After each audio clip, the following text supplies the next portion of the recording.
all is set up correctly now, we should be able to see something on the stream. Hopefully. Oh shit. Dropping my stuff. And we are live, and we're also on the stream. Currently we have, I think, 0 viewers. But we'll figure something out. We'll get better. Maybe you should announce something on Twitch or Twitter. Yeah, I'll do that. I'll do a quick tweet. And we are live. Wham bam. Thank you, ma'am. Very cool. Well done, guys. Oscar looks so good, yeah. I'm here for you. Oscar is live, yeah. I mean, it looks almost like more professional like this, right? Than the original show. Yeah, this is extremely professional. This is Viking professional. Yeah, I couldn't tell that it was set up in like 5 minutes. But hey. Yeah. So how's the audio in the chat? Is it good? Is it to your... Oh shit, I'm gonna fuck it up. Did I fuck it up? I fucked everything up. Let's see if we can see how many people we have in here. I can't. Can you see that? It's good. There it is. It's good. I can see us on the stream. Oh shit, this is so weird. So, what are we going to talk about today, Oscar? First, Oscar, who are you? Well, I am Oscar Lars. I paint miniatures both professionally and because I love it. And that's more simply describing who I am, I guess. Yeah. And you're a Swede, obviously, otherwise you wouldn't be allowed on the show. Yep, that's right. That's right. Prime Swede. but you fled the country, didn't you? I did. I did some horrible things in Sweden, so I had to, peace out. My source is that your family had close ties with the German during the 40s. No, this is highly untrue. Highly? How do you see? You still had that was what they used to say. Tremendously untrue. Tremendously untrue. No, but as you said, you don't live in Sweden anymore. You live in the States. I do. I live in Richmond, Virginia, which is about 2 hours south of Washington, D.C. And where is Washington, D.C. for us Swedes? You kidding me? Washington, D.C. is about, 4 or 5 hours south of New York City. So I mean, Washington, D.C. is where the White House is. It's where, they're currently interrogating Michael Cohen. So. Oh, nice. If that puts it on the map a little bit better. I think I know where it is. Yeah. Good enough, at least. Good enough. So, why did you move to the States then? Why isn't Sweden good enough for you? Well, it's cold, it's dreary, and you are there. And I like to have a nice screen in between the two of us for most of the year. Yeah. One of the more serious reasons why I moved to the United States is because I have an American citizenship that I wanted to utilize, and then it's a lot easier to do what I do in the United States than it would be in Sweden. Yeah. So, Oscar, what do you do? I work as a commission painter. I have my own company, and I work with some other companies painting miniatures for them. Work with private clients, paint what they have always dreamt of fielding on the battlefield or having in their cabinet, and I'm trying to realize that for them, for a payment. For payment. Yep. So, but your background. I mean, if you look at your history, you started out in Sweden. Painting toys when you were a boy? Yep, I started when I was 7 years old. I was the age when my dad first took me to Tradition, which was I don't think that store exists anymore anywhere in Sweden, but it was the store for the Dungeons and Dragons, Warhammer, and Necromunda, and all those other old games. and he took me there, and he bought me a plastic box of Skaven. This was back in '96. That's when I first got into it. Man. Yeah. So, but when did you realize like I'm pretty good at painting, and I should do this for like a living? Well, I think that came a lot, like, way after. Maybe I would say after I was turned 18, after I graduated from high school and all that nonsense. I mean, I always was into art. I mean, I have a bachelor's degree in fine art, so I used to paint portraits, and one of the portraits hanging right here is actually one that I painted. Nice. So I've always been into art, but I think I've had a very good bridge between the art world where you paint, two-dimensional art or design or stuff like that, and wargaming has always been a big hobby of mine and a passion of mine. I think when I, turned 18, or, I started trying to do some commission paintings after I graduated high school and all that stuff, and paint some stuff for friends and things like that. And eventually I started branching out and doing commissions for other people. And this was back in Sweden still. Okay. And once I moved to the United States, that was actually the first job I got, was to work with Frontline Gaming. They essentially just started up their company, and they saw my stuff at a tournament, and they asked me if I wanted to participate in their painting studio. And I said, well, shit, why not? I'm going through college. I can use a couple extra bucks to help put me through there while I'm burning through my savings account. Yeah. So essentially I still, paint a bit for them, so. So you have like they're like a client to you. Yeah, they're a client of mine and have been ever since I moved here, which was back in, I think I started working with them in 2020. So we've been working now for 7 years. Yeah. They've been my client. Yeah. Damn. We need to. Oh wait, this is we're on Twitch, so we need to read the chat and stuff as well. Oh, okay, all right. So Jason D. Fluffer, hang the traitor. Yeah. He's a bit too far away. Slani says Washington D.C. is just south of hell, next to the dumpsters.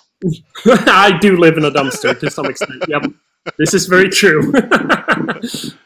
Who the fuck are these idiots? Yeah, well, it's also true. He knows what he's speaking of. Tristan, Tomb King Tristan. It's a fucking 9th age here. Fucking hell. It's Jason D. Fluffer. They're so active. I don't know if I dream about those spawns, but oh yeah. So you commissioned some spawns for Jason D. Fluffer, haven't you? Yep, I've been custom sculpting from the what are they called? Bulgors. Yeah. For his Beastman army that I've been painting for him. It's a pretty large army now, I think. I don't know how many points do you have in that army, Jason? I mean, it should be at least, with those additions, maybe 3,000, maybe. 3,000, yeah. I mean, at somewhere there. So I've been doing a pretty large army for him. So he wanted Gargant, which I painted for him, and then he wanted 3 spawns. So with knowing Jason, I know that he's a fucking maniac. Yes. And I wanted to do something a little special for him. And so you guys will probably see this surprise commission in the next day. I believe I will post those pictures. So keep looking out on my Twitter or my Instagram account, and you'll see them. I think I had a little preview, and it's one of the most manly chaos spawns that you could ever imagine. Probably. Definitely well hung. Yeah. Sorry for the thingies. I'm just gonna fuck up the overlay real quick and get my questions out. Well, obviously, you do not only just paint, do you? You play Warhammer as well. I do. And yeah. other miniature games. Yeah. And the ones that I know of is obviously Age of Sigmar, but you also play that the cowboy thingy wingy. Yeah. I started playing a game called Wild West Exodus after my friend Mike essentially texted me saying, I'm pulling out a friendship card. You're going to have to choose another game that's not Age of Sigmar and that's not GW, and you have to play it with me, and I'll paint the models, I'll buy them for you. And then we went to Gen Con, and we saw this booth, and I was just like, oh, God, because I'm in love with the Age of Sigmar models. Those are really, like, the shit that I like to paint. It really is my passion there. So I was just like, oh, God, I have to choose another game, and I have to learn another game. I don't know if I have time for this, but that's what we settled on, and it was really fun, actually. It's a very fun game. So you're saying there's other games, like Games Workshop games? Heresy! Hang the traitor! Fucking hang it! But Age of Sigmar is still my main passion and my main game that I like to really play and paint for, so, yeah. You go around playing at tournaments and stuff as well, don't you? That is what I do. Yeah, I love the tournament scene. I think it's so much fun to meet all the new people and all the new players, especially internationally. When I get the chance to go over to Britain and play, that's a lot of fun. Yeah. That's probably some of my favorite times. Yeah. Because you were both at one of the heats, and you were also at the finals, weren't you? Yeah, I got qualified for the finals. God knows how. That smile. Gorka Morka knows how, but I don't. I qualified. I think I got like spot 39 and top 40 or something like that. Was the people that I just skateboarded in and got invited. So I said, "Well, I guess I gotta go now." So I went, and I had a great time. Yeah. Meet a lot of really cool people at the GT finals. Yeah, I mean, when you go around, it's like the people that you talk to online and shit. It's good to see them. Yeah. It's really fun to meet some people that you've maybe has dropped a comment on your picture, and you realize who they are, and it's really fun. Yeah, absolutely. But when you play, you're more of you don't take the most cutthroat armies, or No. I used to play competitively, and I did not care how that turned me into. Like, I have no problem with competitive gaming, and I like to play. I like to try to win. It's not that. I feel like the painting side of things and the the playing side of things sometimes for me starts to clash, because if you're gonna keep up with the competitive gaming, I personally feel like I need to change the list every other month. And that means I have to also paint new models every other month, which means I would get nothing done for work. I would just paint my own models. And if someone wants to sponsor me to do that, I'm all down, just shouting it out there. But right now, I can't afford it. Yeah. But I mean, the standard that you put that to your armies as well is, I mean, I think it would be hard for anyone to try to keep up with the winner, and especially like with the amount of releases that Games Workshop are doing for Sigmar and for other games as well. I guess it would be like literally impossible. Yeah. I mean, I got to taste that firsthand with my Stormcast army. I had this idea, and it was going to be this great army, and I was like, wow, this is going to be great. This was good 5 years ago. What was it? I was playing like hammers. I would plan out this hammer strike list, right, where you can drop them down, and you can drop them down really close to enemies. So you basically have a 3-inch charge and blah, blah, blah. And then, well, I've painted 20 of the Stormcast figure, which took me almost half a year. They dropped a new book, and I'm just like, great, that doesn't work anymore. So I'm stuck with old Liberators that, aren't necessarily the prime choice anymore, but still a really fun army to play. I gotta give it that. I mean, I think the update to Stormcast was a good one overall. Yeah, absolutely. And I mean, the thing with Liberators, and we're going to talk a bit gaming. It's a minor thing. It's a minor thing, and I think it will change probably with points. So I don't think you will regret painting those up, at least. But back to painting a little bit. Like, how do you find it, like working as a commission painter? Because I know when I paint, and I tried a little bit of commission painting, as you know. And I found like, fuck me, this is hard work. So how do you do it, basically, and how does it work? Well, it's a lot of small components, I think, that really factors down to how well you do in the industry. I mean, there are some really, really good commission painters that you compete with. and I think I've tried to really stay focused on painting people's armies for two reasons. One, because then I don't really have to compete as much with the people that paint display models and busts and things like that, like Angel Giraldus and those boys. But I also get to do something that I'm really passionate about, because I feel more passion towards painting someone's army that they are later going to play with and they're going to enjoy. They're not just going to sit in a shelf collecting dust. And sometimes I even get to see that army being played on pictures and, maybe even locally or if I travel somewhere. So for that, I've placed myself in a very kind of specific but still open placement in how to approach clients. The second thing is also, you got to make money off of it. If you don't make money off of it, you can't live on it. If you can't live on it, you have to have another job, and then you have to work on this on the side. And that's when it also becomes a problem, because if it's a side job, it's not necessarily that you want to go and work at, somewhere else, a tech company or whatever, and you work for 9 hours and then you come home and you want to paint your own models, but you can't because now you're painting clients' models that, you'll never get to play with. So then to some extent, that can also force you to start to not really be passionate about painting their models, and you also don't have a good turnaround time. So when clients, they want to pay you money, and then you want to get their shit so that they can play with it, right? So that's also a focus that you have to think about if you're painting commissions, is that you also need your client to feel like they're being held up to a deal, right? That you become scheduled in, and then you get your army, and then you can go play with your army. And that has been a big issue for a lot of companies and people in the commission industry, that sometimes it takes way too long for someone to get their models. So I guess there's a lot of small things that you need to consider, and then it's also like quality of miniature versus price. How much are people paying, and what can they expect to get?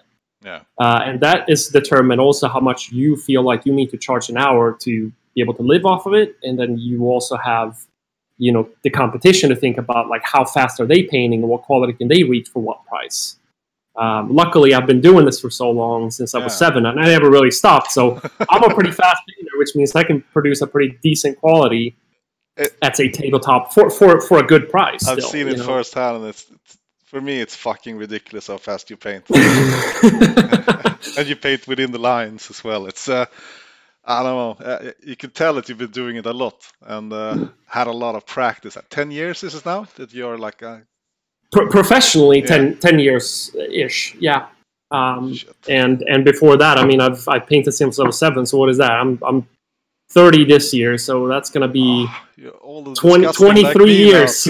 Old and disgusting like me. Yeah, dirty 30. Shit, your balls will start hanging. Oh man. Yeah. What's happening in the chat then? Tugboat K, it's Tuggy. Didn't you meet Tuggy in the States? Yeah, Tuggy came over. That was great. I really liked that.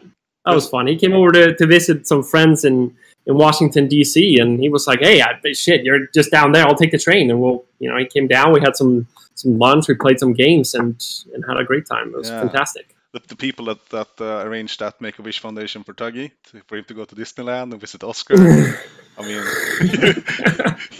Huge props. Shit. Let's see. Where, Lars, you live in the States. You are kind of destined to play Blood Bowl as well, right? The Titan edition. Do you play Blood Bowl? I don't. I don't like sports.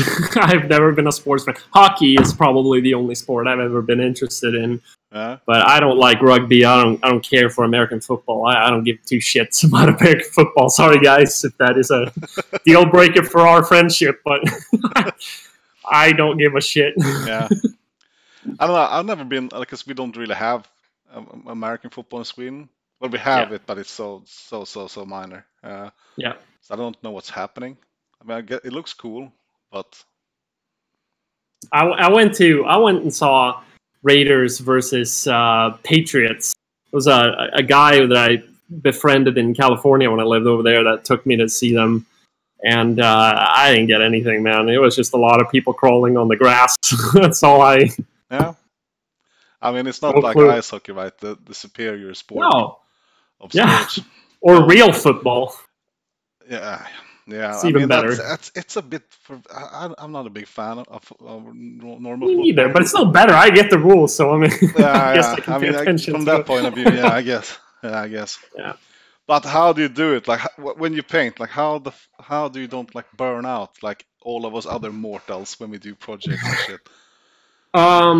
Well, I think that, I mean, that's a really good question, right? I mean, how do you stay connected with the things that you're doing? How do you not lose interest in painting 120 moon clan grots? And that's something that you're going to be tackling right now, right? So I mean, you're kind of part of this discussion as well as I am. But for me, I think it's it really kind of comes down to painting my own things. I have a very specific goal with it, right? I mean, when I painted my Stormcast, it was because it was fun, right?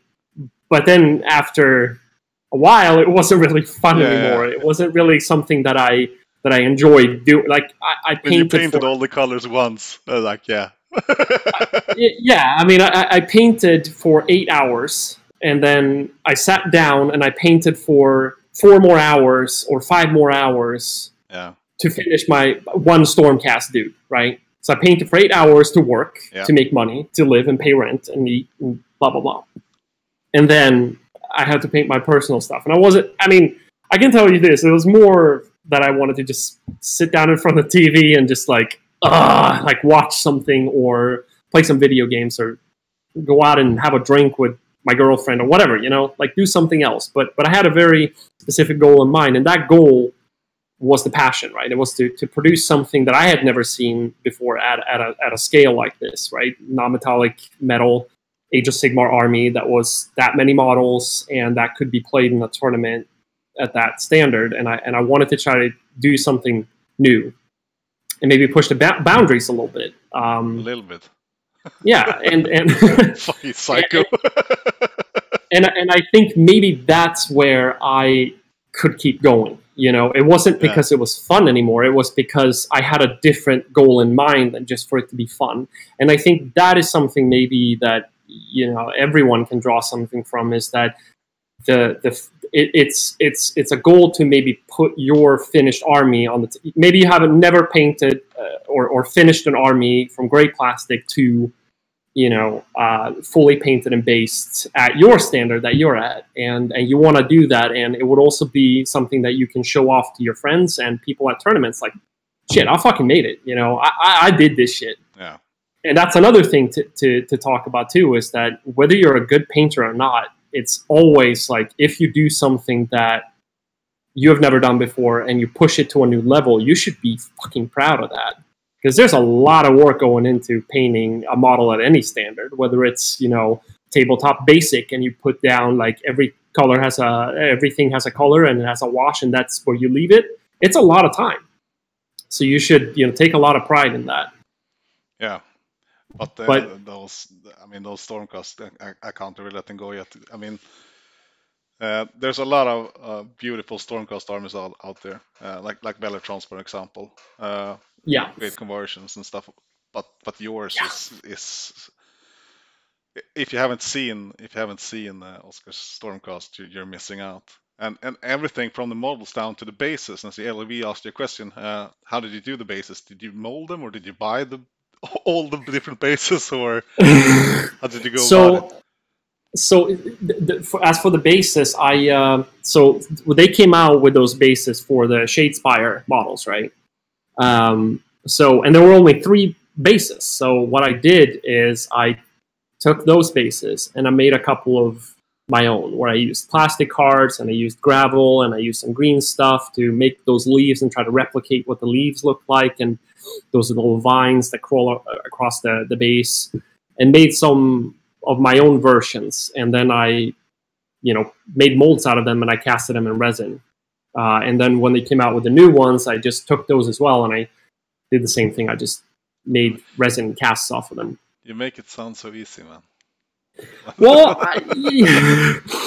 it's not easy, but I think it's one of those things where there are so many YouTube tutorials out there that if you just have a wild idea, you can most likely go on YouTube and someone else has like done something similar to it, where you can essentially adapt their technique for it and just do your own thing with it, right? Yeah. I mean, there are tons of people out there on YouTube who explain how to make a mold for just to replicate your bases that you made. So you don't have to make 200 of them, you can make 10 of them and then just make a mold out of them and just keep casting them.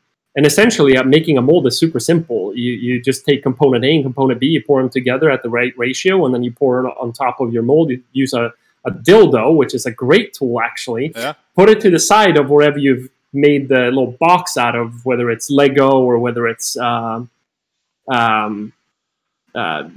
board or whatever, and you hold it against the side, and then it just sort of vibrates, so all the air bubbles come up to the surface, and you bang on the table and stuff like that, and then you just let it sit for 6 hours, you demold it, and then you can cast it in resin. And resin is the same thing. You take component A, component B, you pour it together at the right ratio, and then you pour it into the mold, and then whoops, you have bases. Like it's a process.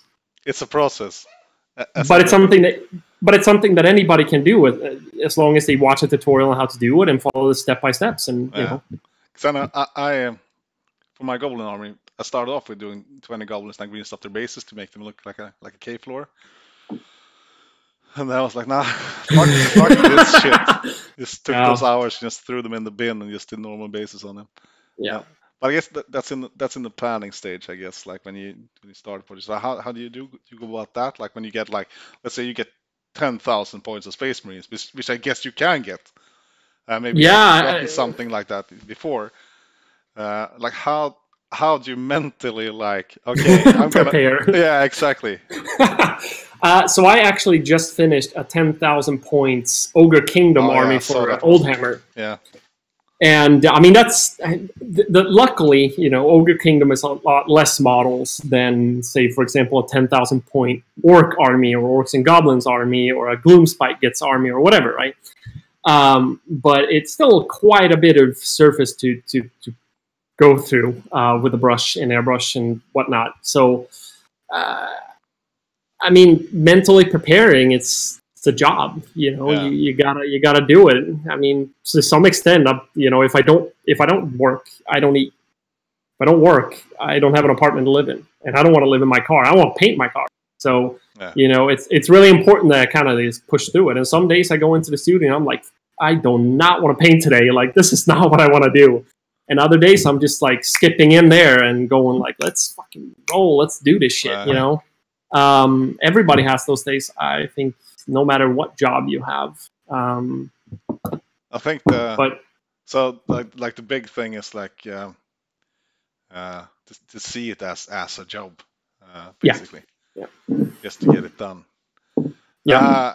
Hypnokraken has been in Swedish it's called prenumerera, and in English it's called what, Oscar? Subscribe. It's the word. For 12 months, 1 year for the Swedes. Wow. Fucking A. Very cool. Very, very cool. And I'm gonna share mine. 7 months. I think mine fell off because of Prime. Hey, here you go. So Jason has a question. Ever said no to a commission because of the size of the army or anything like that? I haven't said no due to size of the army. I have said no due to budget. I have said no due to that I felt like the client couldn't get on the same page with me. I mean, you know, there's a contract that needs to be struck, right, between you know, client and an artist, and this is something that doesn't just happen in the Warhammer commission world, right? This is what happens with any artist that does essentially anything. So, you know, when I studied in my bachelor's degree in fine art, this is the stuff that we went through. We went through a lot of legal things and how to deal with, you know, clients that just want sort of, and they talking about paintings or sculptures or other types of installation art or whatever. And for me, I try to apply that to the commission world. But I have had issues where clients just didn't want to really give me the amount of free range that I require on my commissions. I do not take on commissions that are very strict, has to be a very specific order, and then the budget might not really lead to that. Or for example, that I've had clients that I've worked with that, wanted to change their mind at every turn. And those clients, when you commission someone something, whether it's me or someone else, you always need to remember that it's not going to come out exactly the way that you want it to, because art is so subjective, and it also determines on the artist's style. I mean, I have a very prominent style. Yeah. I do. Everybody does, right? Geraldus has a very particular style. Sam Lenz has a very particular style, to mention two other big commission painters. And if you commission them, you're gonna get their style, right? I mean, to some extent. And some clients might not understand that there is I can't just paint like Geraldus. I have to do my thing.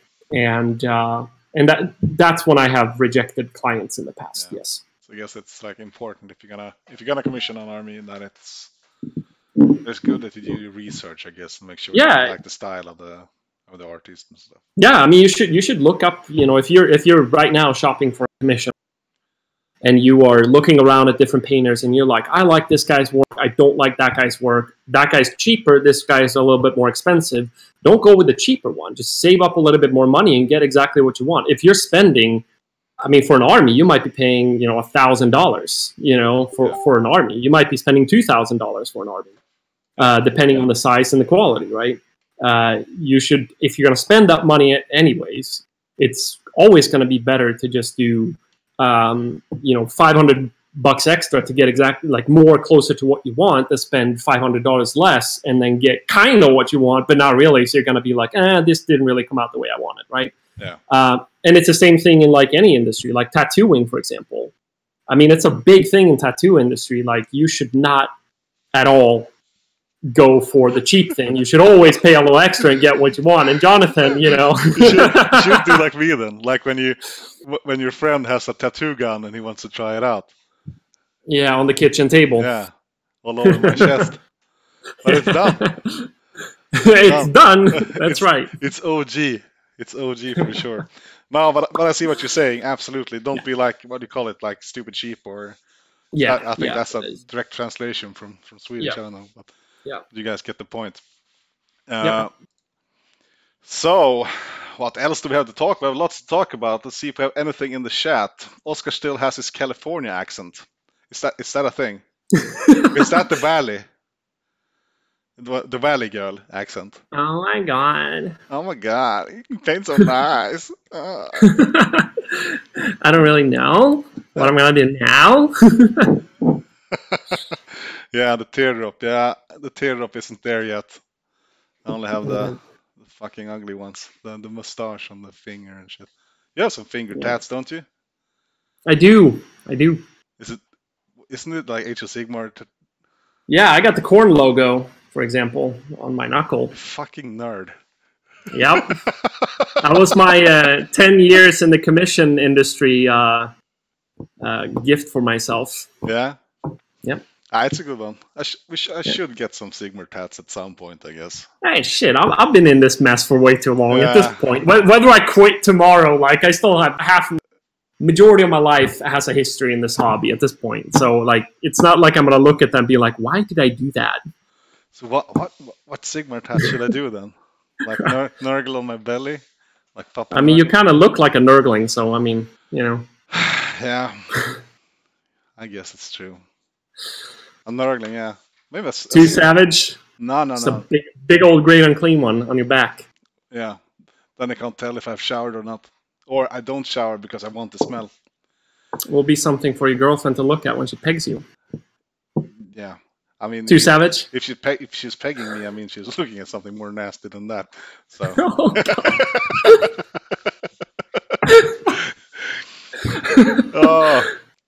Oskar är grym, hälsningar from Age of Squidmar. Go Norrland. Woo! Longbow tattoo is a bit more. It's like getting a tribal in Sweden. Basically. It would be a sweet ass hat, though. Yeah, I know. Yeah. Let's see. So, I mean, obviously you went to the finals, met a lot of nice people, and you also won. Like a lot of fucking. So when you go to tournaments, how often is it that you win with shit? Like. Well, I never win the actual tournament. That's to be noted. I definitely do not win the gaming aspect of it. Well, you know, I won Nova Open last year, and I won Nova Open the year before that, and I won the GT finals this year, and I got qualified at the Heat 1 with my Iron Jaws. Yeah. I think it was Steve Wren that won Heat 1. Oh yeah, with his Siege, maybe? Yeah, with his Siege army. I gotta plug in power in my computer here. Sorry, guys. Gonna be just a second. So before it dies. I mean, you're saying you're not like a competitive gamer, but I know for a fact that the painting department at tournaments are quite competitive as well. It can be, absolutely. I mean, there's some really cool armies out there, and I enjoy going to tournaments and checking those out. That's my favorite thing to do. Yeah. You know, because it's not like, you know, I like to win, but I think it's more fun to win when there's a competition to it. Yeah. And I also like to be part of the tournament if the hobby aspect is really high. So one of the tournaments that I refer a lot to is last year's Nova. That was fucking great. Because so I know that there's a big discussion in putting points from hobby into the actual tournament. Yeah. And that's something that, you know, I don't care to state it that, but I definitely see the argument that, you know, you don't get extra points in the painting competition because you did well in the tournament. So it shouldn't be the other way around, right? I mean, that's just for me, common sense. You know, don't do it one way and then not the other way. Yeah. But I really enjoy the fact that I see these guys who are there to play, and they're there to win the tournament, and they don't really care about the painting aspect. But the fact that the tournament forces you to do certain minimum criterias makes them step it up a little bit. And I like that aspect of it. That's the pro of, you know, having the score in the tournament come from painting and hobbying. That, you know, Nova Open, there were very few armies that didn't have a display board. There were basically all the armies had like really cool themes to their armies, and it was like a joy just walking through and checking everything out, like the small details. There was one display board that, you know, I really thought looked really cool. It was a display board for Daughters of Cain, and it was like this inside of a Greek temple almost. And I really enjoyed. Yeah, and I really enjoyed. Like, he had little banners that was hanging like from the walls and the pillars, and I mean, that shit is just gold in my book. I love that stuff. Like, you motherfucker, this is. No, I'm applauding that stuff. I think that's great, you know. And I mean, the thing is, like, if someone wins over me in the painting competition, I mean, it's most of the time it's a popular vote. Other times it's a judge, and you know, that's just something you have to you know, be okay with. Is that when it's popular vote, you know, people vote for the friends. They also vote for what they think is cool. Yeah. And if majority thinks that something is cooler than my army, then shit, you know, that's just how it is. There's nothing to be sour about. Yeah. If there's a judge, I mean, he also has a style, so he's going to judge based on what he thinks looks cool and great, and score it that way.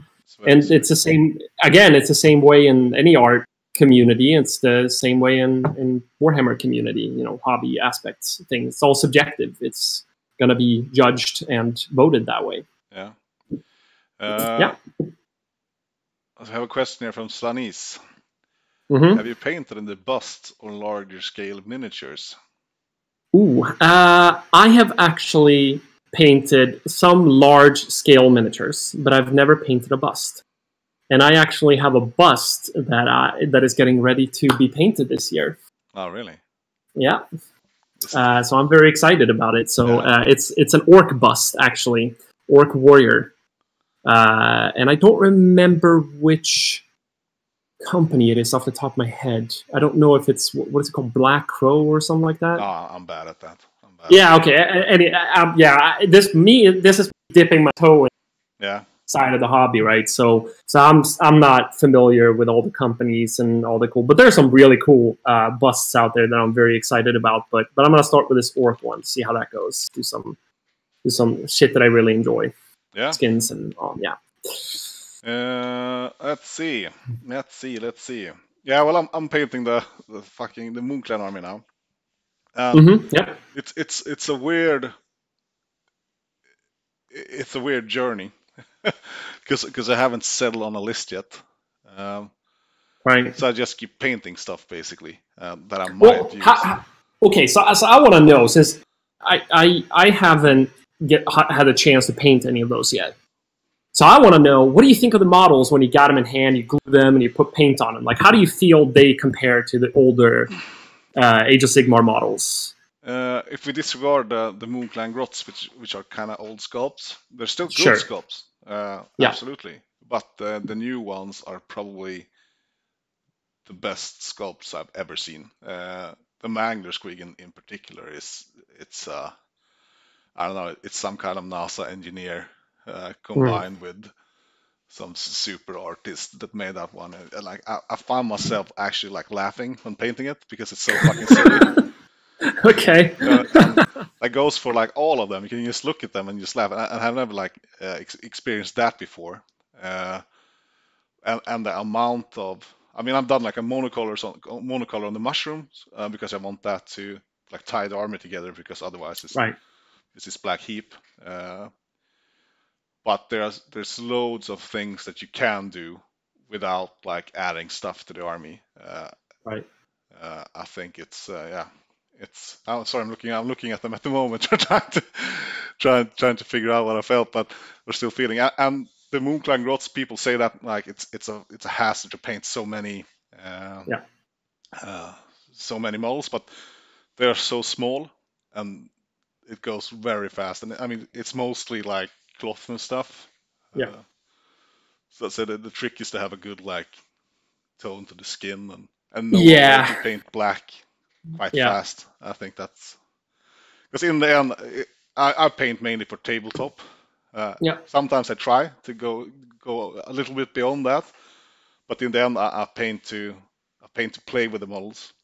I mean, you have a high tabletop standard for sure. Thanks, man. I mean, I mean, and that's what's interesting too, is this like how you tackle certain problems is always fascinating to me. Curses is a big part of it. Yeah, I mean, and that's the thing again. I mean, you're gonna paint a lot of Moonclan Grots, so you know, and it's kind of like you say, you gotta focus on like one aspect of the model that you really want to put in the time on, and usually that's what is called the focal point of the model. So you find something that you are drawn to right away on whichever model you paint. So on Moonclan Grots, if you do like black robes, it would naturally be the green skin that usually takes a lot of attention. Exactly. So doing that, spending more time on that rather than doing like a crazy black cloth and a shitty skin is much better, I would say. Yeah, no, I agree. I mean, it's especially for tabletop, because in the end, I mean, obviously, like if you're going for best painted and at tournaments these days, as you said, that the standard is really high, and to win you have to paint all those trousers or whatever, maybe highlight them a little bit extra, but in the end, it's those focal points that you're speaking about that really matters, like in general, for general, like as you said, like to me, like the weapons and the faces is like is a place where you naturally look at. So I try, but sometimes I forget it. I just do my thing. Yeah, I mean, and sometimes if you're gonna, specific models, I can see just looking at the pictures.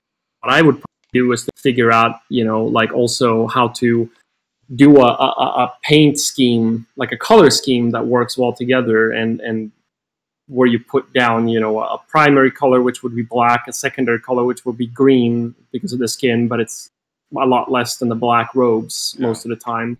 and then do the detail colors, which is like mostly going to be the mushrooms, and then essentially what's left is going to be those kind of neutral tones, which usually falls, for me at least, when I'm thinking about this stuff and making up a color scheme, falls into a bracket of like that's where the eye rests. Like that's the things that we always kind of assume what they're going to look like, right? So for the handles of the spear, they would be brown. I mean, you can do whatever color you want on those things, and it doesn't have to be like a natural space. But if you do it as a tree branch that has been, carved into a spear handle, then a person looking at the model ain't gonna go, "Oh wow, look at that tree branch. That looks so crazy." No, they're gonna be like, "That looks like a tree branch. What's next?" You know what I mean? Yeah. And it's the same thing with like the metal tips, right? Oh, it's made out of metal. Who cares? It's metal.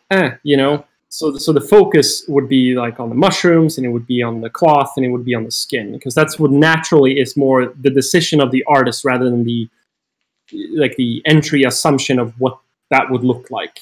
Exactly. I think. No, I agree, and I think it's a good tool to have as well, especially when you're painting armies, to know where to put your effort in, and where you can be a bit more relaxed. Yeah, absolutely. I think it's important even to have places where you relax a little bit, and I did that even on my Stormcast. And to the standard of what I painted the army on, the armor, the cloth on all my miniatures are a lot less crazy.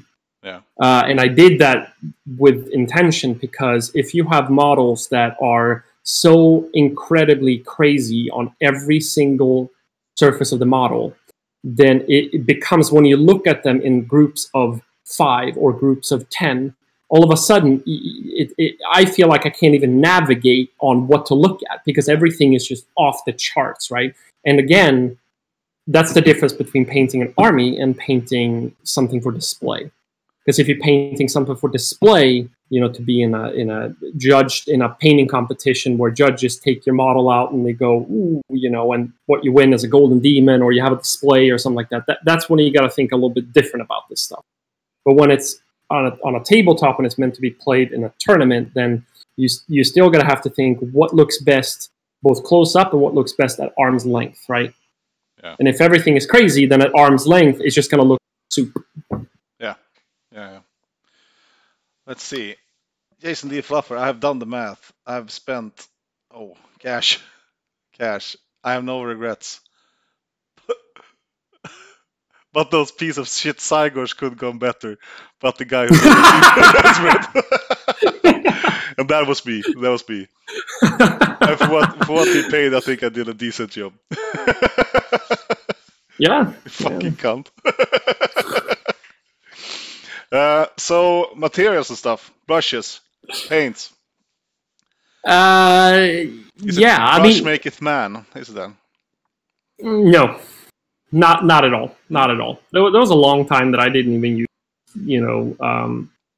Koblinski Sable brushes. I used shit brushes from an art store, cheap brushes I painted, and then I threw them away when they weren't good.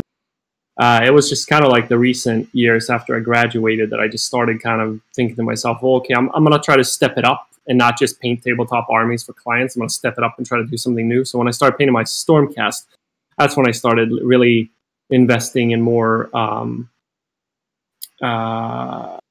better brushes. I got a new wet palette, a red grass that I think is one of the best investments I've ever made. Yeah. Can't speak for their brushes. I don't know if I care to try them unless they send me some.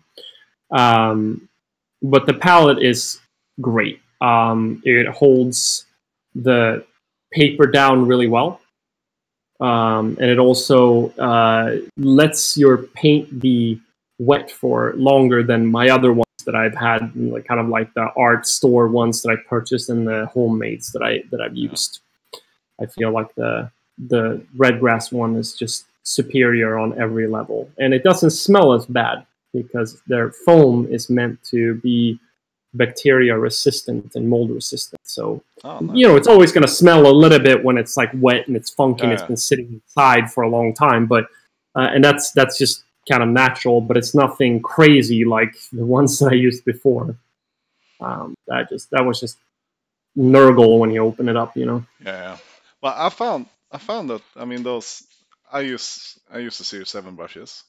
Yep. Not because like I don't need I'm not I don't say I'm gonna need them because I need the tip, but the way they hold their tip is just so Yeah. you don't have to spend your time on getting tips to stay together, or and also you don't need to buy new brushes all the time because the tip is Yeah, and I mean Series 7 is not the only brand of no. Koblinski Sable, which is something worth to mention. 7 is people often refer to as the go-to brush for higher quality painting, and I'm thinking like, well, there are also, you know, Raphael has Koblinski Sable, and Redgrass now is coming out with Koblinski Sable, and you know, people have said they're good. So I mean, it might be something worth checking out. I'm gonna try a new brand of Raphael Koblinski, red Koblinski Sable brushes. I just ordered one just to try it out to see how it feels, because it has been said that it doesn't have that little dry residue at the tip of the brush on the smaller brushes. That kind of happens sometimes on Series 7 when you use acrylic. So I'm going to see if that's true. I'm just curious, you know. Yeah. But I found a lot of people painting miniatures, including myself sometimes, but I try to avoid it.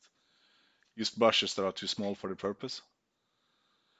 That people are afraid to use like bigger brushes to paint their miniatures. I don't know, but how, like when you paint an army, like obviously you use airbrush as well, like most of the time, I guess, like to get those base coats in and get those initial highlights and shades and stuff. But bigger brushes, what do you think? Yeah, no, absolutely. I mean, I think brush size can help with speed. You know, I use a size 4, I use a size 2, I use a size 1, and I use a size 000. That's kind of my 000. That's when I dotted one hair, or it's more or less what it is, but it's essentially what I use when I put in the white reflection in the eyes on a regular size model, right? When I paint something really crazy, or when I do that final stretch of highlights on the Stormcast, that's when I use that, because I wanted to have incredible control over the thinness of the lines that I do. I sometimes use it when I do clean up the freehand painting on banners or armor plates or whatever. You know, it's kind of like that thing that you can just pull out when you really need to get that little very high control detail finagling. Because I find like the only time I'm using smaller brushes, because every brush has a tip, right? And the tip is like almost the same on all the brushes. But what I find is that this might be wrong, so correct me. But when the brush is in the ways I can't actually see, I tend to use like smaller brushes. Yeah, like I mean, shit. Yeah, I mean, sometimes it's that. Sometimes it's also about. I feel like the smaller the brush is, the less of a reservoir it has, and the reservoir is the amount of paint that the brush can hold. And I use very wet paints when I paint, right? So essentially, when I dip the brush into the paint, it kind of soaks up a little bit of paint, right? A little bit of paint, a little bit of like water with the paint, right?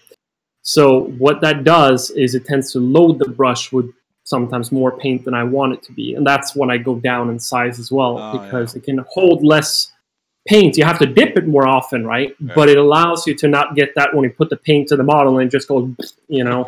Shit.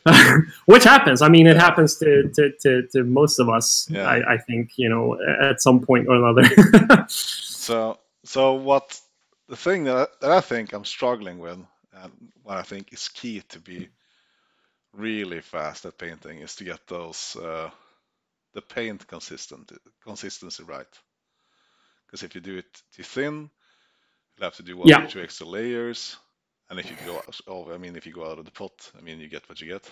But I feel like that is an art, because paints tend to work differently as well.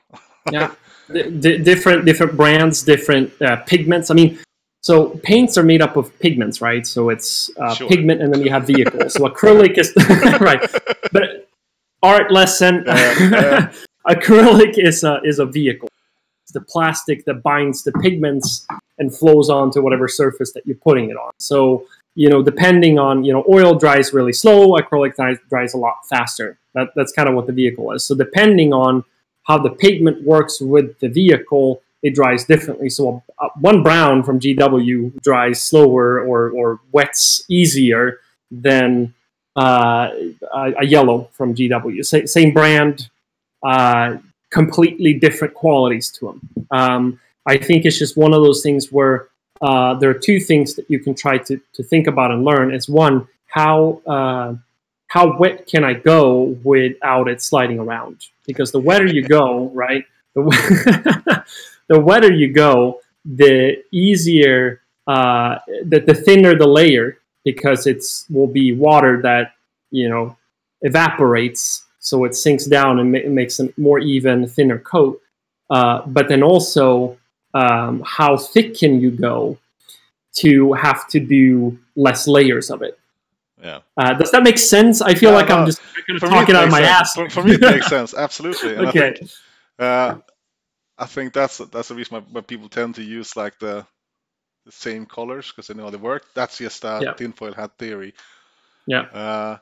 But do you have any like brand of colors that you prefer over the other one, or is it just a mix? And if so, like what is your top 5 colors that you can't be without? 5 colors that you can't be without. Oh God. Well, it really depends. Let's say depends on the project. Let's say you have to go to England after Brexit, and you can only bring those colors, because those are all the colors that you will have. You mean when it's like Mad Max in Britain? Yeah. So then you can have 5 colors. What would those 5 colors be? I would bring. Honestly, it doesn't matter, because I would just bring colors, sell them $1 million a tube. Well, they won't have $1 million. So no, but honestly, I can't answer that question, because it really depends on the project, right? But if we're talking specifically about my Stormcast, and if we're talking specifically about brands, now I'm thinking in general, like these are the 5 colors that you feel like that you like the most. You like them the most, and you get 5. That's pretty generous. Okay, I would probably bring Corn Red from Citadel. I would bring Evil Sun Scarlet from Citadel. I would bring Fire Dragon Bright from Citadel. I would bring Ultramarine Blue from... No, let me change this. Let me play this smart here. I would bring Ultramarine Blue. I would bring Cadmium Yellow. I would bring Cadmium Red.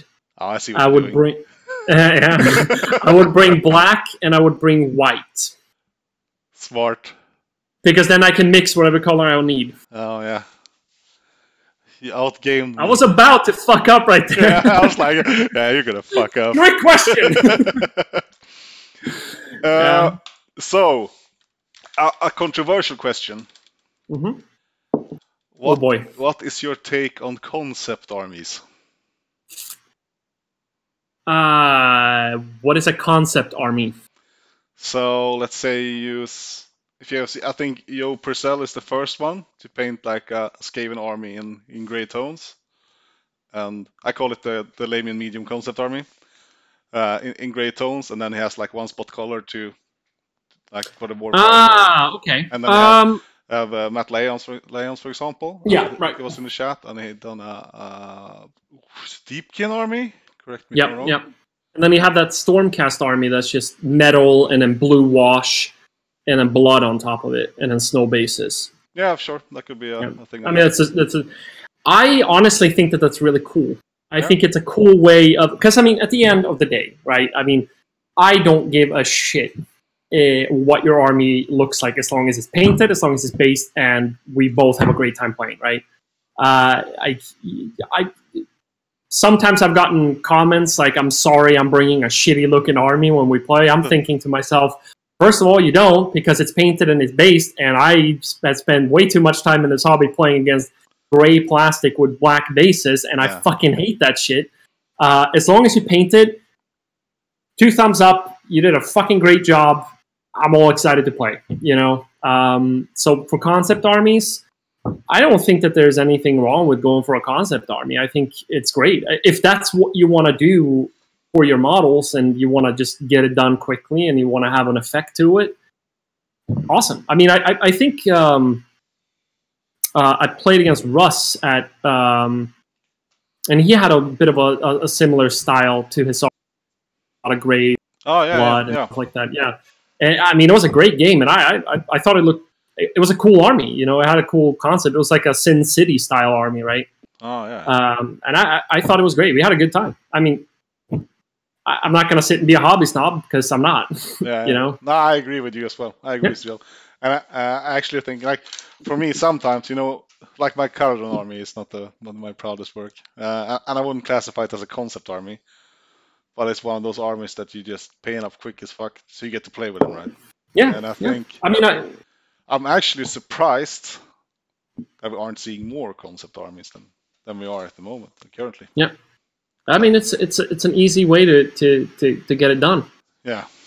And that's the thing. Like, so, I mean, you know, I sit and have 10 hours a day to paint my shit, or to paint shit, you know, whether it's clients or my own stuff, right? And for me to sit and say, I think you should have put down more time on that, despite the fact that you got 3 kids, despite the fact that you got, you know, a wife and you got another job. And I mean, that's just pretentious in my book, you know? Like, I don't have kids. I have a girlfriend that has, you know, hobbies, and she is a great person that, you know, supports my personal projects and on my work. Another psycho. Yeah, right. but so I have a lot of time to do all that stuff. But for me to assume that other people are in a similar boat, that would just be ignorant. Yeah. So I think it's great. Would you do a concept army? And if so, what would it be? You know, you mean do it for my own gain, or for someone to commission me? No, it's for you. It's for you. I don't think I would ever do a concept army, but I'm not gonna promise that I won't do it in the future. I think the hobby aspect is so much more important for me than the gaming aspect, that I want to paint I want to spend more time on it. You know, I want to kind of, because it's my baby. You know, like the armies that I paint are really valuable to me. So I want to spend more time with them than I think concept army. That's a fair point. I mean, I have to be fair, I have tabletop. It's like my Corn army I deem to be tabletop quality. Like, it's nothing crazy. Like the Korgorats, I guess I painted a little bit more crazy, and did like fake blood strings and shit like that. But for most of the other stuff, it's just tabletop, you know. Yeah, so. and your tabletop is very high. It's very high. Thank you. And again, the speed that you produce, and it's you've been doing it for a while. We got some questions and some other stuff from Twitter. Yep. So we got from Tuggy. Tell him he's a top lad, and the burger joint we went to was amazing. Yep, it's fucking awesome. That place is great. So what is the burger joint you went to? It's a place called Luther Burger that's a little bit outside of Richmond. They have some really good burgers, and they have phenomenal fries and a great shake. So I took him there. Luther Burger is from the Batman movies? I don't know. I guess so. LLV asked, and I think this ties into Danny Paints as well, how does he prepare mentally for winning at painting? And then he said definitely interested in his emotional preparations for both painting and tournaments. Well, first of all, I conjure a spell. Satan. To make conjure Satan to curse all my opponents. And then I burn all the other armies that competition. No. I don't know if I make that much emotional preparations. You don't do I like think Adam and like chant your opponent's names before you paint. No, I don't have anything like that for sure. I think what I do is I go through every single model that I am going to be competing with, and I double check everything. But that's more of a technical preparation where I make sure that everything looks the way I want it to look, so that I can stand behind the work. And some things are going to be a little like we talked about, a little less high, intensity on all the highlights and the colors, and some things are going to be crazy.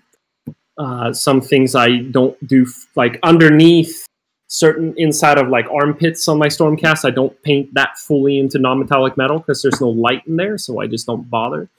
But I go through all the things that really matter to me the most and make sure that everything is sort of set.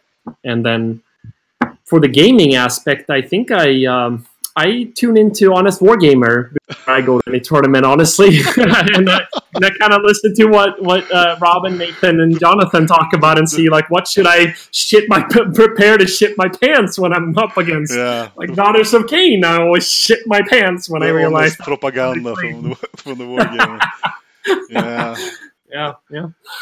No, but I mean, if you take your army, for example, it was a Stormcast 2006, maybe, I guess, with some Celestar Ballistas in the comments. But right. Yeah. I mean, prepare your anus.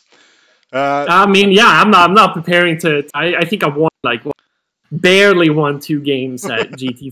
It's like I got completely trashed the 4 first games, and then the 2 last games. Like I played against this really beautiful ghoul army, and I don't remember his name, but he was super nice. He was in the painting nomination cabinet, so I was very excited to play against him. It was like a skin tone. Skin tone gold? Yeah. It was a skin toned, I believe. Yeah, and it had little. Some of them had little tattoos on them. Yeah, and skulls maybe, like a big skull. Yeah, and then skulls. Yeah. I've seen it. It's I played it as well. It's beautiful. It's beautiful. Yeah, that army was really nice, and we had world, this. Isn't it? We had this most. Yeah, I mean, we had this most intense game, and honestly, I shamelessly I can say that I think the reason why I did not lose that game was because of a lot of priority rolls that went my way. Well, that's honestly. how you win games, isn't it? Like... Sure, that's how I win games at least.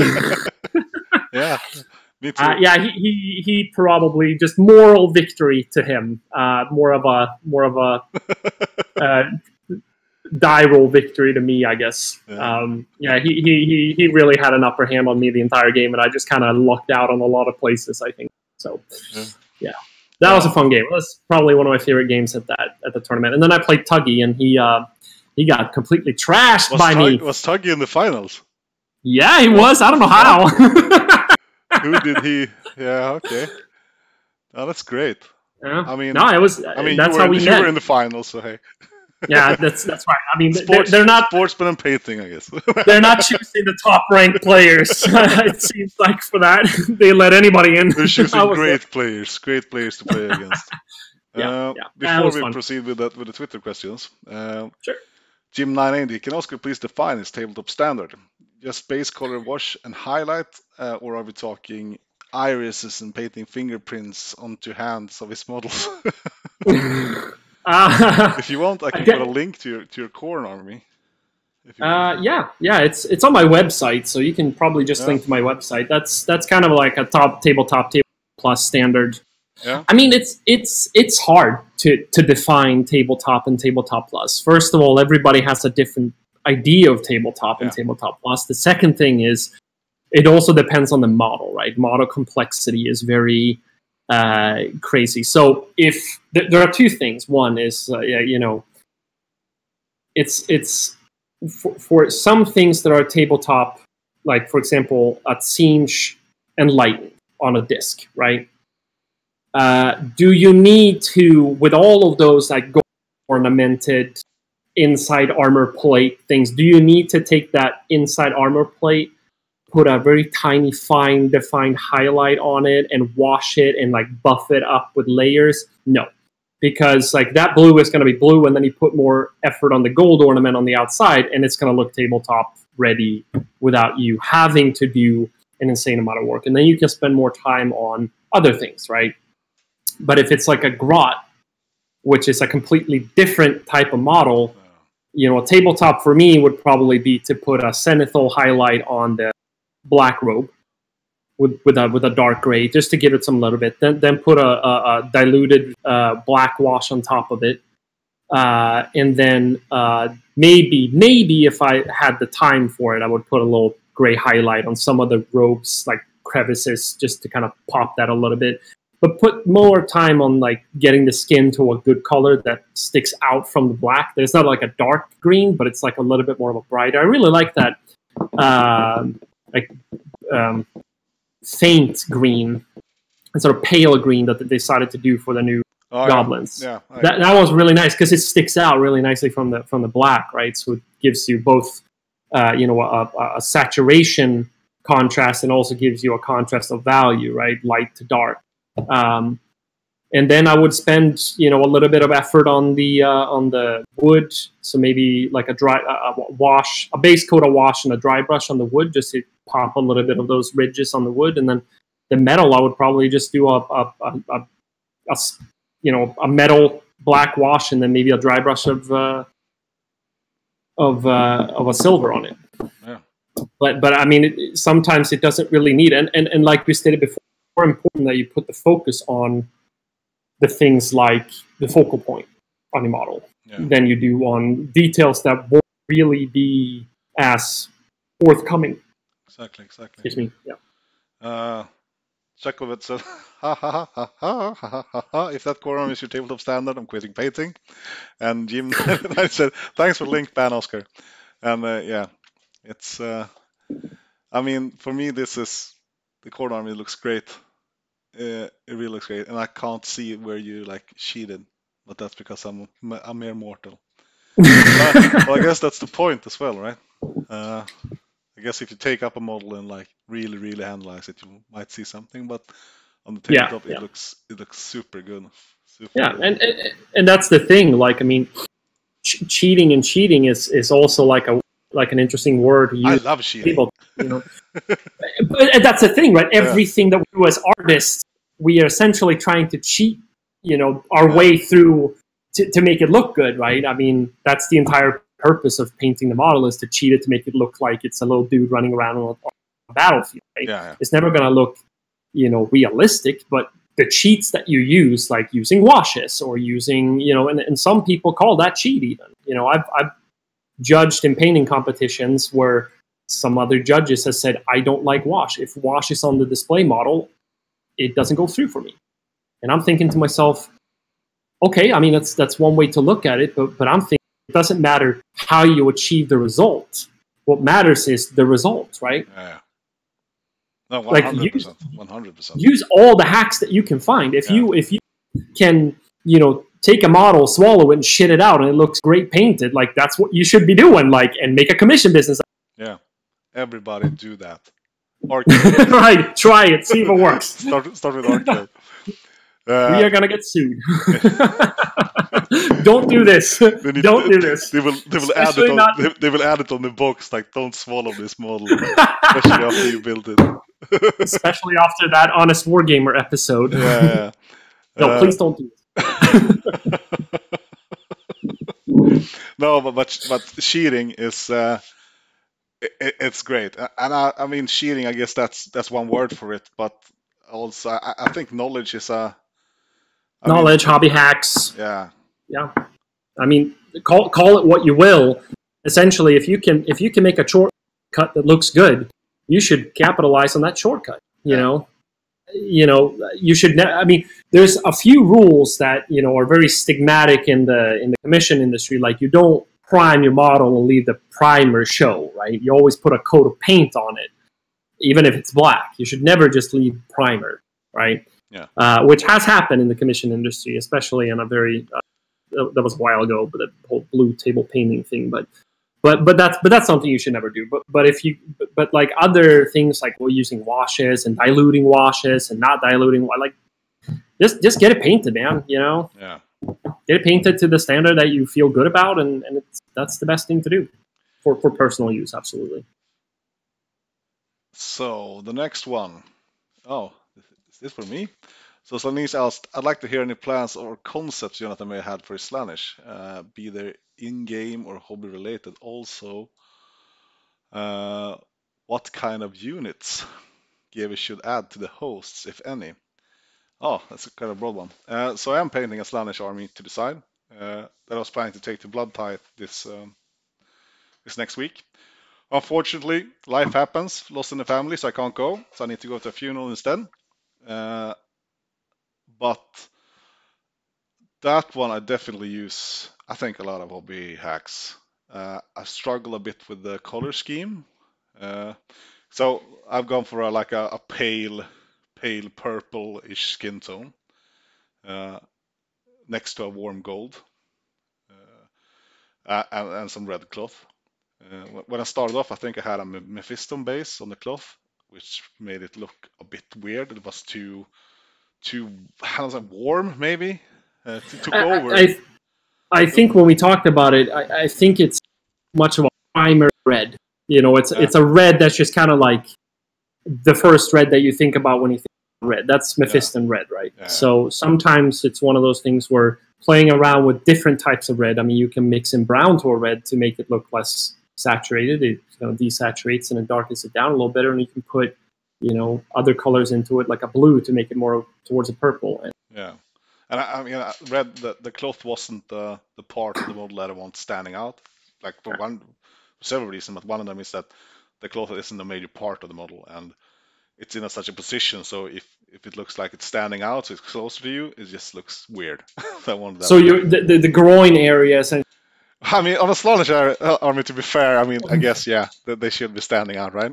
But right. It looked weird on the model, and I also played around with some black. But in the end, I think I have a decent color scheme for them, and they're on their way to be done. I'll put them on the side for a little bit, just to paint the goblins and just paint stuff that I enjoy, because I really enjoy painting the goblins. Regarding units that I have in the army, obviously Fiends. I managed to get 12 Fiends, I think, from the new box. And I think they're great. 12 might be a bit too much, but overall it's a super good unit, and I think we will see them on the tabletop when they're more accessible, maybe, and right when they're getting a new book. Regarding to the range, shit, this is a long question. I think they're missing on the mortal department. I'd like to see some more Slanish mortal stuff. They have the Hellstriders at the moment. That's the only unique model for Slanish. Obviously, they need the new Keeper of Secrets, because the old one is not up to par with his brothers. But some cool elite infantry Slanish would be cool, I guess. Age of Sigmar. So I'm guessing this is the official Games Workshop Age of Sigmar Twitter account. Why isn't he coming to Bobo? I'm preparing an emotional journey for him. Oh boy. I definitely want to go to Bobo. Yeah. I've heard so many great things about that tournament, and I'm very excited. Unfortunately for me, I mean, it's, working as a commission painter, I'm not sitting on a pile of cash that I can just throw on to, whatever it is that I want to do. I really have to, look into what I can afford. And, I took 2 trips to Nottingham last year, or to England. So this year, not. But maybe next year can be one of my tournaments that I plan on go to. But in that case, I'm gonna definitely drag Jonatan with me. Yeah, if you want a neutral opinion on that tournament, it's the fucking best tournament. Darren Watson, when are you both back in the UK again, so we can grab a beer and I can see your lovely armies? Yeah, it's the same answer, I think. Yeah, I mean, I was going to 2020 in that Blood case, Tithe, which is cancelled, unfortunately. But I'm going to the UK. Is it at Bobo? I'm going to the UK. I'm staying for 2 weeks, so I can enjoy their delicious food. So airfare from Sweden is like incredibly cheap now compared to what I have to pay. Yeah, so I'm traveling up to the north of Sweden for the funeral, and I think I could go about 4 times to England and back for the same amount of cash. It's it's super cheap to go to England, and it's super expensive to fly. I mean, when I flew, because whenever I go to England, I always go to Sweden because like in last year January, it cost me $50 to fly from Sweden to Britain and back. Yeah. $50, Yeah. and I spend almost $1,000 flying from here to Sweden. Yeah. That's so I mean, like I would have to spend that amount of money, whether it's from here, to Sweden or here to Britain. Yeah. So that's just a chunk of change that I need to make sure I have. You know what's even more fucked up in Sweden? What? Taking the train up north is almost the same price as the flight. Isn't that more environmentally friendly? Yeah, but they're retards. Oh. So I don't okay. Oh wait, you shouldn't say that word. I don't think. Probably not. Yeah, they're not too smart. We'll cut that out sure. from the live stream. Yeah, no, but that's a bad word to use. Yeah, it's a cultural thing, I guess. I don't know. 46. I feel bad for you, bro. Everyone's asking Oscar questions. Here's one just for you. Why can't you grow a proper beard? And my answer to that, Graham, is I'm gonna grow a proper beard when you stop airbrushing in your bed. Ooh, challenge. I don't think he will ever stop because they haven't stopped. And here's one for you. And a suggestion on a simple basing scheme that looks decent.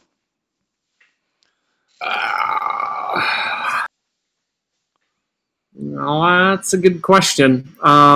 It really kind of depends on what your model looks like. I like to try to think about what I can do with the basing. I don't really think about basing in terms of... I think more about basing and colors in terms of what will make the model stand off the base, right? So if you're doing something very saturated, I like to do it very muted. And if you're doing something, metallic, I don't do gray. I don't do bases that look similar to the models. Yeah. In terms of technique on how to achieve that, I mean, a really simple way of doing the bases is just using the Citadel basing base paints. I mean, not the base paints, but the technical textured paints or whatever. Yeah. It's confusing with the base and base. I mean, that's a way to just get it done fast. Put a wash on, put a dry brush on, you're done. Otherwise, it's using gravel, using cork to carve little rocks out of and plateaus, and you can even use fish tank rocks to get a little bit of a variation in your sand and gravel bin. Fish tank rocks, that's a new one. Nice. Yeah, I mean, it's just small little black rocks that come in smaller and slightly larger versions. What sand kind of looks like, so it just adds a little bit more texture to it. Makes it look a little bit less of a field with grass on it. Makes it look like there's stuff going around. And on a bigger basis, I like to put those next to larger rocks that are on bigger bases, because that makes it very natural that it sort of not goes from sand and then big rock. It goes from sand to slightly larger rocks to boulder. Yeah. And sometimes when things are broken down, like a broken down facing or something like that, I like to put those in there because things just doesn't disappear, which is a big thing in basing, right? Like if you're doing a wall that's been tumbled over or smashed through, you need to show that the material that used to be the wall is now on the ground somehow, or at least a trail of it, right? Yeah. So that it looks natural that things have fallen over and maybe made a little pile of rocks or whatever. Yeah.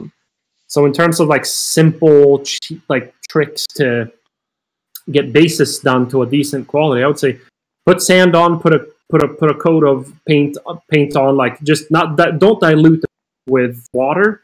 Just put it straight out the tube, because that locks down the sand much better, so it doesn't come up with the glue or whatever. And then just put a dry brush on it. Yeah. That's a really good way to just get it done really quickly. I think the key that you mentioned also is if your model is very colorful, keep the base to a minimum, and vice versa, I guess. Yep. You can put a little grass on it, or I know you like to Jonathan. That's something that you kind of have in your little niche of basing. Yeah, like actually, I'm not following my own tips here because for my Moonclan army, I'm doing like a gray base. It's Hmm. not black, I guess, but it's in that it's in a gray scale. But I dry brush it up to a bonish standard, but it's gray. But Yeah, that's mainly because I have those mushrooms that I think I like the contrast between the gray and the mushrooms. So I'm keeping the yeah, bases gray as well. yeah, yeah, So it's not a. for sure. I think it looks decent at least. Yeah, Bona said, a absolutely. new player question. Considering making a Cho'Gath army, would the Cho'Gath army be okay or would be crushed every game? Uh, it's not really a painting question, but I have a hard time seeing a Cho'Gath army doing really good at tournaments. Uh, the big trolls are a bit too expensive, I feel like. Uh, I think you could have a troll element in your army, absolutely.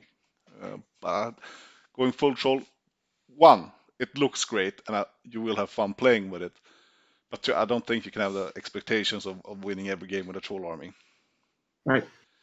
Maybe I two, but saw I saw a Trogoth army being played this Sunday at a tournament, local tournament. So the meta isn't really crushing like at a major tournament for sure.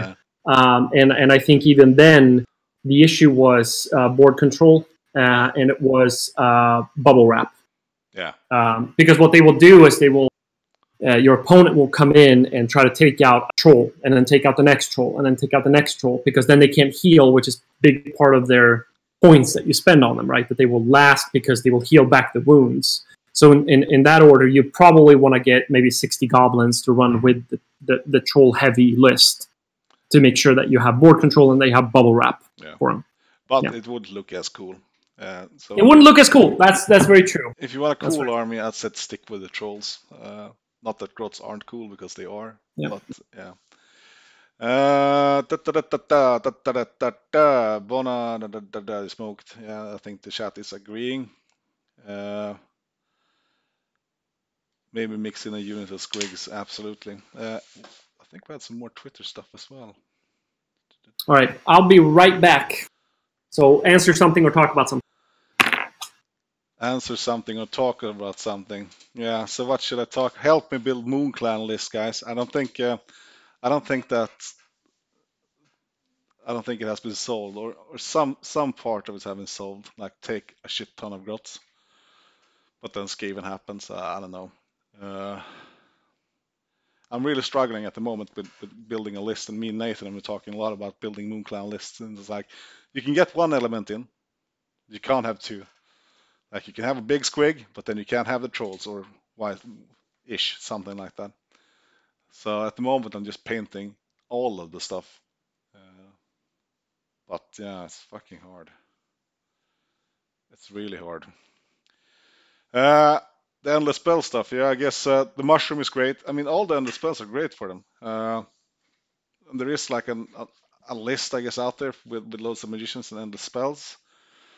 But me personally, this is weird because I know how good the endless spells are, and like the new Skaven one is super strong, and the mushroom is potentially super strong as well. But like when I'm building my lists with the goblins, it's like okay, I want to have these three endless spells. Uh, okay, but then I can only have.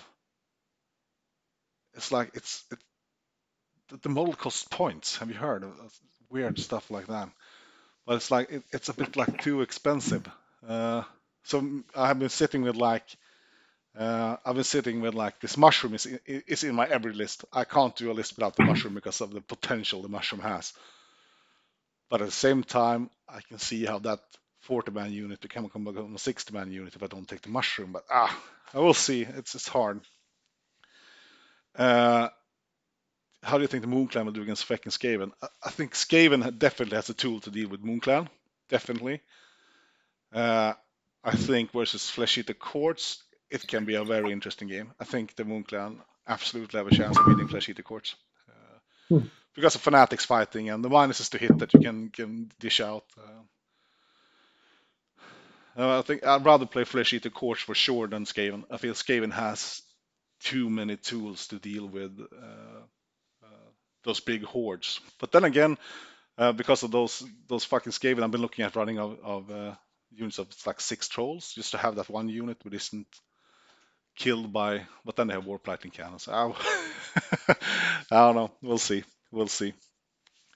The Mangler is a bit too random to include. The Mangler can be super good. I can see what you mean when it's a bit random, but you need to cuddle with a bit. I think you need a formation and probably a command ability, like from the Lumos on the, not the big squig, but the decently big squig. I think it's a good addition for it. So you can just send it, because it's flying, get behind there, give them big pile-ins. So yeah, I think squigs can work, but yeah, they are a bit random, but not that random.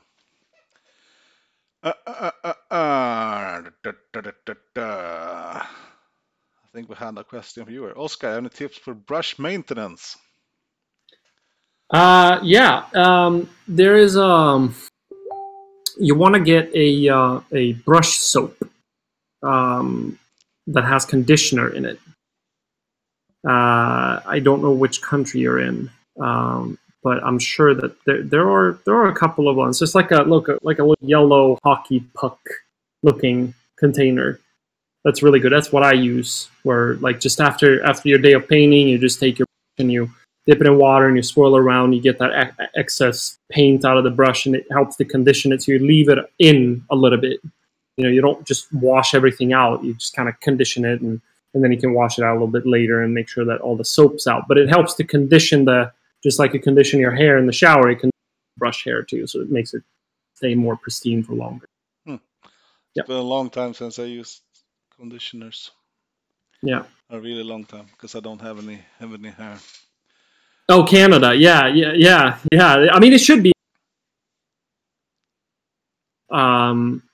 But yeah, I mean, it works. There might be better, brush maintenance tools out there. I'm not necessarily as familiar with them as maybe other professional painters would be, and that's because at my rate that I paint models, I chew through brushes really fast. They don't really have time to become affected as much by the. I mean, my hairs come out of the brushes before my brush gets bad. Like there's just barely any hairs left on the brush because of it. Shit. Do you know what I have stopped doing? And I'm proud of myself for not doing it anymore. I don't lick my brush. Why? No, because I do like this. Then I take it in the. Where is the camera? Take it in the hand. And have this little. Make the tip in here. That's probably good. I mean, that's probably much better health to do what I've been doing for 23 years. Obviously, apparently not, right? my inside probably looks like a Seurat painting. Yeah, yeah, probably. I don't know if that's too art history nerds for you guys, but if anybody wants... What I took out from that was my insides look like a painting that some guy did. Yeah. French 19th century painting. Yeah. Jackson Pollock is another good reference, I guess. It's over my head, man. Okay, alright, let's move on. I know Picasso and that Rembrandt guy. But you have started a Patreon, haven't you? I have, yeah. And I looked at the tutorial for the non-metallic gold. Yep. And it's super good. Very Thank you. User-friendly.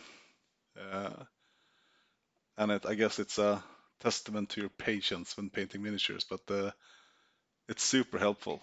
But what's your plan with the Patreon?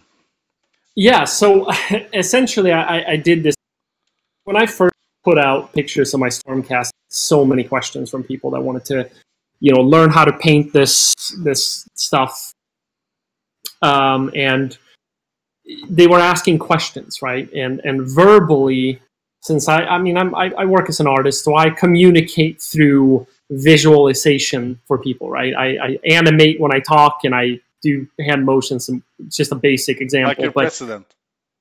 Yes, I am like my president. Excellent. Thank you. So essentially, I can't answer questions on Twitter or Instagram and say, this is how I did it, because it would be an essay for me to write, right? So I decided, okay, well, most people are asking about the gold, so here's what I'm going to do. I'm just going to do a tutorial in gold. So I spent a long time making that tutorial because I don't know how to work a computer. So I had a friend who helped me out, who I went to school with, who's a little bit more acquainted with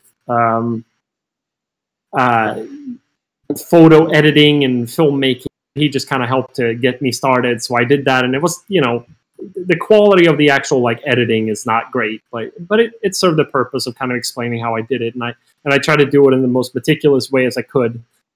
And the response from that video was really good. I got a lot of good comments. People seemed to find a lot of use of it. And people kept asking about, well, how do I do the sword, armor?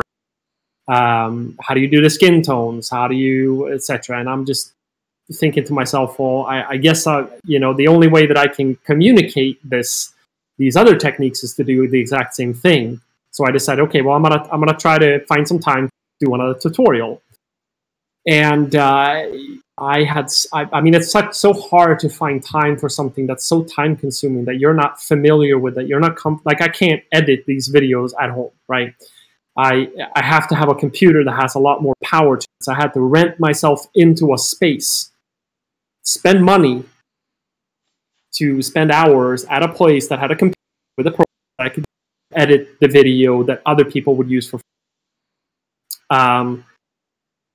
So I was sitting there thinking, okay, well, I want to do this because I really like to contribute to the community with my time, and if it takes a little bit of money, that's fine, so that other people can find use for it.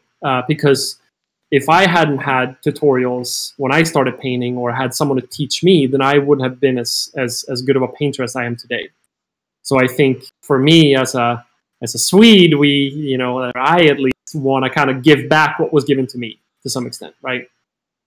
So I was trying to push out, I was trying to record, I was trying to get everything done, and people kept asking, like, when is it going to happen? When is it going to happen? And eventually, there was this guy on TGA.community that messaged me and be like, hey, I'm a film editor. Like, I do this professionally, and I read that you have a hard time finding time to edit. I can do it. I was like, oh shit, okay, cool. That is a big part of the time consumption that he can do really fast, and took me like days to make that shit work, that he just offered to do. And I said, I don't have any money to pay you, but I can maybe paint you a miniature or something as a thanks. And he's like, no, don't worry about it, I'll do it for free. You doing it for free, let's do it together. I was like, oh shit, that's really cool. By the way, his name is Martin Kramer, from Netherlands. It's a really cool dude. Yeah. Kramer on, he's Kramer on TGA. That's his handle there. Angel. So then we decided, but shit, let's do this tutorial. And I decided that, well, what if we try to see if we could get some support to start cranking these out faster? What if we actually could get a little bit of money, so that we put in some money, and then time as well. And then the community can also respond and say, well, we want these tutorials faster. They're still always going to be for free. I don't want to put only the patrons can access, and that's what other artists do, and that's great for them. They can make money. I mean, we're all artists. We got to make money off of something, right? But I'm trying to keep it free for the community as much as I can. Therefore, having a Patreon that sets up that allows people to just donate $5 a month, or even if they can't do that, they can donate, I think, $1 or something like that, right? To just contribute so that we can get these tutorials out faster, and for everyone to use. Even the people that don't have money can then, that just all they can afford is a brush, a few paints, and a couple of models. That's what they can afford, because some people live on existential minimum, but they still need to have something to not make them depressed, right? Yeah. So we were trying to think in terms of that, like, how can we do this the smoothest way, the fastest way, and a way where we aren't putting everything on the line, because we have to do this after our other work and our other priorities that we have, right? And he just got a kid, right, a baby, so he's swamped with that, which is very understandable. So essentially, we have a Patreon set up where anybody who has a couple extra bucks, that I like to paint, I like Oscar's tutorials, and I also like the idea of contributing to the community for people that doesn't want to contribute or can't contribute because they don't have enough money, or maybe it's like a 13-year-old kid and all he can do every month is he can afford $80 or whatever. He has a couple of paints, he has a couple of brushes, and that's all. And maybe his dad is a drunk and doesn't give him any more money, or I don't know, But that's kind of the line where I'm thinking. So everybody can kind of contribute to something good for the community. Just like Honest Wargamer. I mean, it's the same thing. Everybody can watch the Honest Wargamer, and you can contribute a couple of bucks to keep the lights on. And I think that mentality and that idea is really awesome. Yeah. That was a long tangent, but no, I hope good. everybody... And LLV, with Swedes, it can get dark fast, and it stays dark for a long time as well. I'm going to put in a link in the chat here, that's right. just so the people in the chat can see what you're talking about, like what the tutorial standard is like, and I think it's superb. So this is a link to your YouTube channel, and it's called Oscar Lars. Yep. And simple and easy for people to, Yeah. And if you're listening, you can just type non-metallic metal on Stormcast, Age of Sigmar Sword, non-metallic metal, I guess. But the most easy way to find it is Oscar Lars on YouTube. And the Patreon, I believe, is the same. It's Patreon / Oscar Lars. I believe so, yeah. Let me check on that.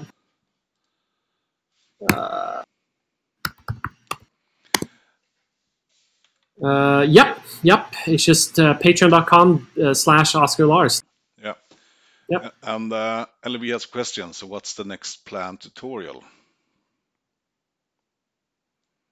The next tutorial that we're working on, we did the sword. The next tutorial will be black. That I did. Can you repeat that? The sound just went silent for a moment. Okay. Sorry. Can you hear everything? Yep. Okay, cool.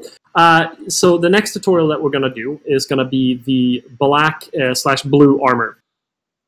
And that will essentially tie the knot on the Stormcast tutorials, the sort of non-metallic metal tutorial we're going to do. After that, we are going to inquire with the people that do support us on Patreon and see what do they want to see. Because that is something that we want to make sure that we give at least something to the people that do contribute to the channel and the tutorials that we do, that there's something that they can be part of and decide. And I know that there's been several of those people who's been interested, including Jonatan, interested in how to do just simple freehand. How do I do a simple logo for my army on a banner?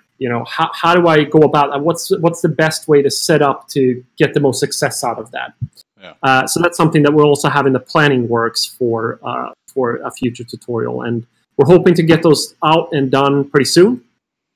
Hopefully before the summer starts. So that this spring, hopefully get both of them out essentially. Yeah.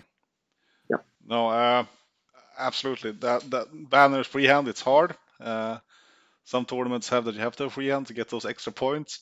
Why sure. not? And like the positioning, because I fuck up that shit all the time. Yeah, I mean, how do you think about like what's the best paints to use? What's the best way to utilize your brush? Yeah. What's the best way to because one of the things that's most important is that you can't just slap a logo on there and it looks perfect bad, right? You gotta that goes into a two-dimensional art I'd studied. It's you gotta work with the paints. You gotta fine-tune things when you freehand. So we're gonna go over that, and I'm gonna show everybody how I do it. And that might not be the most efficient way to do it, but it's something that works well for me and has proven to be pretty successful. And I'm gonna put that idea in your pipeline as well. Okay. Because you have the tutorials that you have now are for these Stormcasts that obviously looks amazing in how you did them. But I would also like to see how do you paint tabletop. Okay. How you do like simple stuff and ideas, like the focal points we talked about and stuff like that into action. Yeah, absolutely. Let's see. Is it the business? Huh? Is it the girlfriend? Yes, it is. Send her my best regards. I will do that for sure. Yeah. But I think, apart from that, Oscar is an amazing painter. You can obviously get commissions from you as well, if you give him Yeah, cash money. absolutely. And how do you contact you for commissions? Yeah, so there are a couple of different ways. I want to try to make it as accessible to their way, but essentially you can direct message me on Twitter. You can direct message me on Instagram. You can also message me on Facebook if that's your preferred way. Most of the best of all is to just email me at oscarlars.artist@gmail.com. And just tell me what you're interested in, and we'll talk about budget. We'll talk about, I recommend what's best, and I ask some questions to see exactly what it is that you have in mind, try to figure out what your standard is, and if you have a army, I pictures so that we can sort of tailor it to make sure that it looks well, both as a new commission and as something that you add to your existing army. Yeah. Yep. And with that, I think we are ready to say goodbye and thank you, my dude, for putting up with me for 2 hours. Thank you. This was really fun. Yeah, and it's always great to talk painting with you because you are so wise and smart, and I'm just stupid. I don't know about all that, but no, the amount of tips and tricks you've given me, it's very valuable to me. Yeah. So always, thank you, always. and I think that ends the show there. So take care, Great. guys, and catch you later. Thank you all for having me.